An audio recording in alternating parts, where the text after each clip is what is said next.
TN 2026 அப்படின்னு சொன்ன உடனே எல்லாரும் மைண்டுக்கு வர்றது என்ன? தமிழ்நாடு 2026 எலெக்ஷனை பற்றி தான் பேசுகிறாங்க அப்படிங்கிறது தான். ஆனால் அதான் இல்லை. வெள்ளிக்கிழமை இந்த வாரம் வந்து TN 2026னு ஒரு படம் ரிலீஸ் ஆகிருக்கு. இந்த படத்தை ப்ரொடியூஸ் பண்ணது வந்து KRG கண்ணன் ரவி அவர்கள். இதுக்கு முன்னாடி வந்து நம்ம ஜீவாவுடைய படம் TTT பார்த்துருப்பீங்க. அதுவும் ஒரு பொலிட்டிக்கல் லைட்டாக மிக்ஸான ஒரு படம் தான். இந்த படமும் ஒரு பொலிட்டிக்கல் சட்டரிக்கல் ஃபிலிம். இந்த படத்தை டைரக்ட் பண்ணது வந்து உமாபதி எஸ் ராமையா. அண்ட் இந்த படத்தில் முக்கியமான கதாபாத்திரத்தில், அதாவது கதாநாயகனாக நடித்திருப்பது வந்து Natty, one of the top most cameraman of India Natty. அதுக்கப்புறம் வந்து பார்த்திங்கன்னா முக்கிய கதாபாத்திரத்தில் MS பாஸ்கர் அவர்கள், தம்பி ராமையா அவர்கள், அதுக்கப்புறம் வந்து இளவரசு அவர்கள். இவங்கெல்லாம் வந்து ஒரு இம்பார்ட்டன்ட் கேரக்டர் பண்ணியிருக்காங்க. அதுக்கப்புறம் இந்த படத்தில் பார்த்ததுக்கப்புறம் தான் தெரிஞ்சது இன்னொரு முக்கியமான ஒரு கேரக்டர் ரெடின் கிங்ஸ்லி அப்படின்னு சொல்லி. ஏன்னா அவரை வச்சு கதையில் பயங்கரமான ட்விஸ்டெல்லாம் இருக்குது. ஸோ இந்த படத்துடைய டெக்னீஷியன்ஸ் அப்படின்னு பார்க்கும்போது PG முத்தையா அவர் தான் வந்து சினிமாட்டோகிராஃபர், அண்டு தங்கமணி அவர் தான் வந்து editor, and Mahesh Mathew action director, Deepak Ravi அவர் வந்து கோ ப்ரொடியூசர், அதாவது திரு கண்ணன் ரவி அவருடைய பையன். அண்ட் இந்த படத்தில் கதாநாயகன் நடித்தது அப்படின்னு பார்க்கும்போது ஸ்ரிதா ராவ் அவங்க வந்து கதாநாயகன் நடிச்சிருக்காங்க. யாஷிகா ஆனந்த் ஒரு முக்கிய கதாபாத்திரம். அதுக்கப்புறம் வந்து சாண்டி ஒரு இம்பார்ட்டன்ட் கேரக்டர், ரொம்ப டுவர்ட்ஸ் எண்டு தான் வராப்பில் நம்ம லொல்லு சபா மாறன் வந்து நடிச்சிருக்கார். இப்போ இந்த படத்துடைய கேஸ்ட் அண்ட் க்ரூ பற்றி சொல்லிட்டேன். TN 2026 அப்படிங்கிற இந்த படம் என்ன மாதிரியான கதையாக இருக்கும் அப்படின்னு எல்லாரும் அவளோடு எதிர்பார்த்துட்டு இருந்தப்போ ஒரு ட்ரெய்லர் ரிலீஸ் ஆகுது. இந்த ட்ரெய்லர் ரிலீஸ் ஆனோடனே எல்லாரும் வந்து என்ன சார் இது, அப்படியே தளபதி விஜய் மாதிரியே கெட்டப்பில் வராரு, வெள்ளை தாடி கருப்பு முடி, அதே மாதிரி விக்கெல்லாம் வச்சுருக்காரு, அதே மாதிரி ஹேர் ஸ்டைலில் விக்கெல்லாம் வச்சுருக்காரு, இது ஒருவேளை அவருக்கு ஏதாவது சப்போர்ட் பண்ணுற படமாக இருக்குமோ அப்படின்னு சொல்லி பல பேர் என்ன பண்ணாங்கன்னா, இந்த படத்தை இப்படியா தடை பண்ணுங்க, எலெக்ஷன் டைமில் ஜனநாயகம் வரக்கூடாது, நீங்கள் இந்த படம் எப்படி வருது, அதெல்லாம் முடியவே முடியாது, எங்களால் ஒத்துக்க முடியாது, இந்த படத்தை நீங்கள் தடை பண்ணணும் அப்படின்னு சொல்லி ஒரு பக்கம் பேசிகிட்டு இருந்தாங்க. ஸ்டே வாங்குறதுக்காக ட்ரை பண்ணாங்க. அதுக்கப்புறம் இன்னொரு பக்கம் வந்து பார்த்தா, இல்லை சார் இது வந்து விஜய்க்கு எகெயின்ஸ்டாக இருக்கிற படம் அப்படின்னு சொல்லி ஒரு பக்கம் வந்து பேச ஆரம்பித்தாங்க. சரி என்னதான் இருக்குது, படத்துடைய அந்த லான்ச் விழாவில் வந்து தம்பி ராமையா அவர்கள் வந்து அவசரப்பட்டு யாரும் பேசுகிறவனா தம்பி அப்படின்னு சொல்லி நிறைய விஷயங்கள் பேசியிருந்தார். வினோத் சொன்னதுக்கெல்லாம் கூட கண்டனம் தெரிவிச்சிருந்தார். ஸோ இந்த படத்துடைய கதை என்னவாக தான் இருக்கும் அப்படிங்கிறப்ப அந்த படத்தை பார்க்குறப்ப தான் தெரிஞ்சுது ஒரு சினிமா நடிகனை பற்றிய ஒரு கதை. ஒரு சினிமா நடிகன் எப்படி வந்து ஆரம்ப காலத்துலேருந்து படிப்படியாக முன்னேறி அந்த முன்னேற்றத்தில் அப்படியே வந்து எப்படி அரசியலுக்குள்ளே நுழையிறாரு, அரசியலுக்குள்ளே நுழையும் போது என்ன எதிர்பார்க்குறாரு, மக்கள்கிட்ட என்ன எதிர்பார்க்குறாரு, கூட இருக்கிற அந்த சகாக்கள்லாம் என்ன செய்கிறாங்க, அவங்க உண்மையாக இருக்கிறாங்களா இல்லையா அப்படிங்கிறத பற்றின ஒரு கதையாக தான் இந்த படத்தை எடுத்துருக்குறாங்க. சரி, இப்போது இந்த படத்துடைய எல்லாருக்கும் அந்த தெரிஞ்ச ஒரு சர்ச்சைக்கு வருவோம். இது வந்து தளபதி விஜயை தாக்கி எடுத்த படமா? இல்லை. தளபதி விஜய்க்காகவே எடுத்த படமா? இல்லை. அப்போ இந்த படம் என்ன மாதிரி சார், பார்த்தா கெட்டப்பெல்லாம் அப்படி இருக்க அப்படிங்கிறவளுக்கு ஒன்று சொல்லிக்கிறேன். இந்த படம் வந்து ஆரம்பத்தில் வந்து பார்த்திங்கன்னா MGR ஃபேனாக இருக்கக்கூடிய ஒரு முக்கியமான ஒரு நபர் அவர் தான் தம்பி ராமையா. பெரிய ஒரு பொள்ளாச்சியில் 1000 ஏக்கருக்கு சொந்தக்காரரான ஒரு பெரிய ஜமீன். அவர் MGRோட தீவிர ஃபேன். MGRக்கு அப்புறம் நான் யாரையும் கதாநாயகனை அக்செப்டே பண்ணிக்க மாட்டேன் அப்படின்னு சொல்லிட்டு இருக்க ஒருத்தர் நட்டி நடிக்கிற ஒரு படத்தை பார்த்துட்டு இவர் தான் MGRக்கு அடுத்தது சார் அப்படின்னு சொல்லி எல்லாரும் சொல்ல இவன் அடுத்து MGR மாதிரி வருவான் அப்படின்னு சொல்லி அவனுக்கு ஒரு சப்போர்ட்டாக இருக்கலான்னு சொல்லி அவனுக்கு வந்து ஹெல்ப் பண்ண ஆரம்பிக்கிறார். ஏன்னா அப்போ வளர்ந்து வரும் நடிகர். அப்போ நட்டி வந்து கொஞ்சம் கொஞ்சமாக நிறைய படங்கள் நடிக்க ஆரம்பிக்கிறாரு. அவர் வந்து இப்போ வேறு ஒரு மாநிலத்திலேருந்து வந்த ஒருத்தர் ஒரு மாதிரி ஹிந்தி கலந்த ஒரு தமிழில் தான் பேசுகிறாரு. அதுக்கப்புறம் வந்து அவர் கொஞ்சம் கொஞ்சமாக ஹெல்ப் பண்ண வந்து நட்டியும் வந்து வளர்ந்து ஒரு பெரிய நடிகராக வந்து தம்பி ராமையாவுக்கும் அவருக்கும் ரிலேஷன்ஷிப் எப்படின்னா அண்ணன்னு சொல்லி என்னதான் இருந்தாலும் பல பேர் வந்து சொல்கிறாங்க. எல்லாமே நிறைய வந்து சட்டரிக்கலாக பண்ணியிருக்காங்க. சில பெரிய ப்ரொடக்ஷன் ஹவுஸு அவங்க வராங்க, சித்ரா லட்சுமணன் அந்த கேரக்டர் பண்ணியிருக்காரு, அவங்க வராங்க. அவங்க வந்தோடனே நீங்கள் வந்து என்னதான் இருந்தாலும் அவருக்கு ரொம்ப ஓவராக இடம் கொடுக்குறீங்க, 10 பேர் முன்னாடி உங்களை வாடா போடான்னு கூப்பிட்றாரு இப்படியெல்லாம் சொல்ல அதுக்கப்புறம் வந்து நட்டி கொஞ்சம் மனசு மாதிரி வந்து நீங்கள் இனிமேல் என்னை வாடா போடான்னு 10 பேருக்கு முன்னாடி கூப்பிடக்கூடாது அப்படின்னு அந்த சீன்லாம் பார்க்கும்போது திடீர்னு நட்டி ஏதோ வில்லனாக மாறுறாரோ அப்படிங்கிற மாதிரி ஒரு யோசனை வருது. அப்புறம் பார்த்தா திடீர்னு நார்மலாகிடுறாரு. நார்மலாகிட்டு மறுபடியும் வந்து எல்லாத்தையும் சாதாரணமாக பேச ஆரம்பிக்கிறாரு தம்பி ராமையாட்ட. இளவரசு கேரக்டர் வந்து எப்பவுமே ஒரு பஞ்சாக இருக்கும். பட் இந்த படத்தில் வந்து அவ்வளோ பெரிய பஞ்சாக இல்லை, ரொம்ப குறிப்பிட்ட சில இடத்துல மட்டுமே வச்சுருக்கிறாங்க. ஒரு வக்கீலாக வராரு, பட் அவருடைய கேரக்டர் என்னன்னே தெரில. திடீர்னு பார்த்தா கட்சியில் சேர்ந்துறாரு. MS பாஸ்கர் எப்போ இருந்து உதிச்சு வந்தார்னே தெரிலங்கிற மாதிரி திடீர்னு MS பாஸ்கர் வந்து ஒரு கேரக்டராக வராரு. ஒரு பக்கம் ஸ்டோரியை வந்து நரேட் பண்ணுறாரு. இந்த மாதிரி வந்து நிறைய விஷயங்கள் வந்து இந்த படத்தில் வந்து கண்ணாப்பின்னா நடந்துக்கிட்டே இருந்தது. இதில் இந்த ஸ்க்ரீன் ப்ளே அப்படின்னு சொல்லும்போது சரியான ஒரு ஸ்க்ரீன் ப்ளே அப்படின்னு என்னால் சொல்ல முடியல. ஏன்னா அங்கங்கே ஒரு சில ஃப்ளாஸ் இருந்தது, அங்கங்கே ஒரு சில ஒரு ஒரு ட்விஸ்ட் அண்ட் டர்ன்னு சொன்னாங்க. அது நமக்கே கொஞ்சம் ஏற்றுக்காத மாதிரி ஒரு சில விஷயங்கள் இருந்தது. ரெடின் கிங்ஸ்லி வந்து ஒரு தலைவருடைய ஒரு தீவிர ஃபேன் அப்படிங்கிற மாதிரி, ஒரு நடிகருடைய ஒரு தீவிர ஃபேன். அவர் பெரிய உச்ச நடிகராக வராப்பில். இந்த உச்ச நடிகராக வர்றது ஆரம்பத்தில் காமிக்கும்போது எம்ஜிஆருக்கு அடுத்தது அப்படின்னு சொல்கிறப்போ அது எல்லாருக்கும் மைண்டில் வர்றது சூப்பர் ஸ்டார் ரஜினிகாந்த் அவர்கள் தான். அதாவது தமிழ் பேச தெரியாத ஒருத்தர் அப்படின்னு சொல்லி குத்தி காட்டுற மாதிரி சில விஷயங்கள்லாம் பண்ணியிருந்தாங்க. அப்புறம் கொஞ்சம் காலப்போக்கில் வரும்போது திடீர்னு நான் 200 கோடி ரூபா சம்பளம் வாங்கிட்டு இருக்கேன்னு தாடியெல்லாம் வச்சுட்டு விக்கெல்லாம் வச்சு ஒயிட் ஷர்ட்டு அந்த காக்கி பேன்லாம் மாட்டி பேசினோன்னே இவங்க விஜயை தான் சொல்கிறாங்க அப்படிங்கிற மாதிரி ஒரு போர்வையில் இப்படி இந்த கதை அமைஞ்சுது.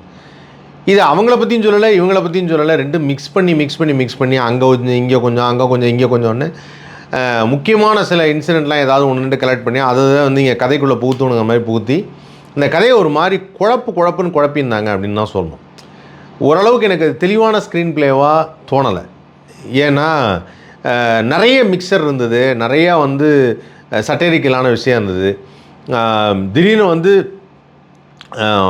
இப்போ இருக்கக்கூடிய சப்போர்ட்டில் வந்து தம்பி என்னோட தான் சேருவாப்பில் அப்படின்னு சொல்லி ஒரு கேரக்டர் வருது. இவங்களை ரெஃபர் பண்ணுறாங்களா அப்படின்னு பார்த்தா திடீர்னு பார்த்தா அந்த கேரக்டர் அவங்கள ரெஃபர் பண்ணல, வேற ஒருத்தர் ரெஃபர் பண்ணுற மாதிரி இருந்தது.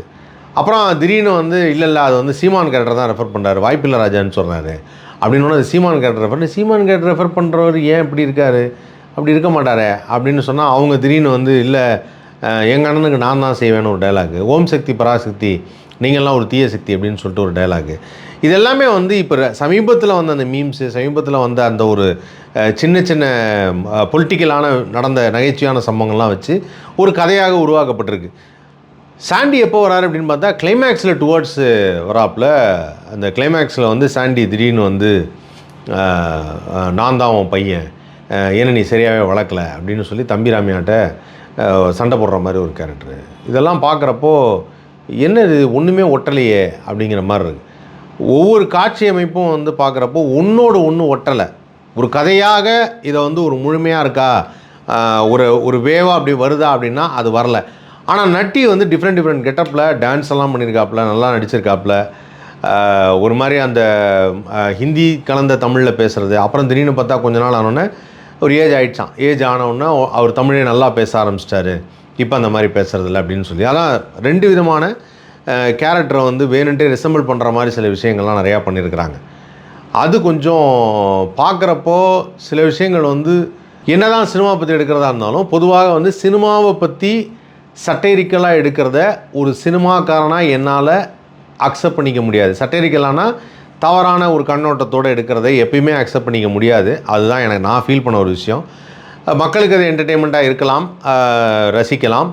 ஆனால் நான் அதை ரசிக்கலை. நான் அதை வந்து கொஞ்சம் எனக்கு வந்து நெருடலாக இருந்தது. அது விஜயை பற்றி சொன்னதாக இருந்தாலும் சரி, இல்லை சூப்பர் ஸ்டாரை பற்றி இப்படி எடுத்திருக்காங்கன்னு சொன்னாலும் அந்த பார்வையில் பார்த்தாலும் சரி.